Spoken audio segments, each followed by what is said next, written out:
Walk down any main street in America tonight, and you are looking at the remnants of a quiet massacre. Hundreds of thousands of empty chairs at dinner tables, entire neighborhoods permanently scarred. Sustaining a death toll of this magnitude is a logistical feat. It relies on a highly calculated, deeply protected corporate supply chain that moved billions of pills through the heart of the country. Long before they became billionaires, the Sackler brothers grew up in Brooklyn. They learned early on how to survive during the Depression, eventually becoming doctors. But their true talent lay in selling. Arthur Sackler realized that medication could be sold the same way as soap or cars. He pioneered pharmaceutical advertising that bypassed the patient to aggressively target the doctors, building Purdue Pharma into a quiet, efficient sales engine. By the late 20th century, the Sacklers possessed a distribution network. They had constructed a world-class marketing machine, primed and waiting, years before they ever manufactured the drug that would make them billionaires. That drug was OxyContin. But to unleash it on the public, Purdue had to clear the FDA. They needed federal authorization to prescribe a highly potent narcotic for everyday pain management. They secured that approval using a carefully constructed piece of fiction. Purdue claimed that addiction occurs in less than 1% of patients who take the drug. The FDA permitted this specific claim on the official warning label. Armed with that government safety stamp, Purdue deployed an army of sales representatives into pharmacies and clinics across the country. They used the FDA label to convince doctors the drug was virtually risk-free. The financial return was immediate. Prescriptions reached the millions, and corporate revenue soon followed, climbing month after month.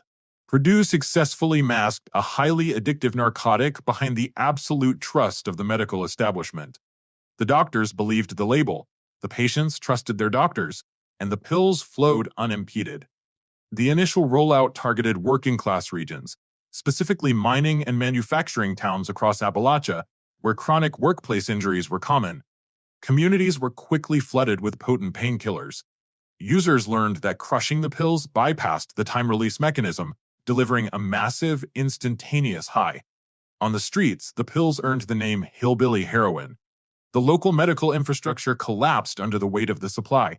Emergency rooms filled with unconscious patients, and small-town doctors found themselves fighting an avalanche of overdoses they were unequipped to handle. Purdue knew what was happening. Executives received internal reports detailing the widespread abuse, the addiction rates, and crushed pills. They read the warnings, and they filed them away. When physicians raised concerns, Purdue instructed its sales force to push even harder. They directed representatives to place the blame on the patients, labeling them abusers who were misusing a safe medication. Executives watched the overdose numbers climb in every zip code where they increased sales quotas. They responded by doubling down on distribution, choosing to scale the volume even as the body count rose. Miles away from the overwhelmed emergency rooms, Purdue's manufacturing lines ran seamlessly. Millions of pills rolled off the factory floor daily, packaged and shipped with industrial precision. The corporate ledger reflected the tragedy on the streets. Every spike in national addiction directly translated into a spike in corporate profit. As their wealth exploded, the Sacklers poured millions into the world's most elite institutions. They attached their family name to wings of the Metropolitan Museum of Art, prestigious universities, and global galleries. This influx of cash allowed the family to secure their status among the global elite. They operated from private jets and luxury boardrooms, insulated from the addiction that fueled their growth. The millions given to the arts functioned as a transaction. The family used the prestige of these institutions to build a shield of respectability, laundering their reputation with the profits of an epidemic. The volume of death eventually forced the government's hand. States, cities, and federal regulators filed thousands of lawsuits, converging on Purdue Pharma. Purdue eventually pleaded guilty to federal criminal charges. The initial headlines suggested the architects of the crisis had been cornered by the justice system. The math tells a different story. Over 2 decades, the opioid epidemic generated tens of billions in personal wealth. To protect it, the family directed Purdue into bankruptcy, agreeing to a settlement fine that was a fraction of their earnings, keeping their wealth legally protected. The family utilized the complexities of corporate bankruptcy to build a firewall. The American legal system protected the private assets of the perpetrators, leaving the victims with pennies on the dollar. In the years leading up to the corporate bankruptcy, the Sackler family methodically transferred billions of dollars out of Purdue and into private offshore accounts, ensuring the money could never be fully clawed back. Global museums quietly chiseled the Sackler name off their walls and removed their plaques. A rebranded art gallery does not resurrect the dead, nor does it return the stolen wealth.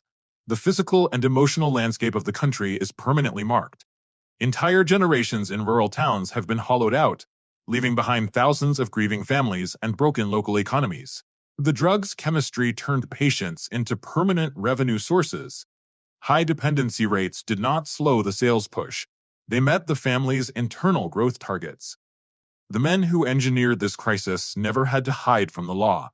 They held press conferences, secured FDA approvals, and sat on museum boards. This empire never operated in the shadows.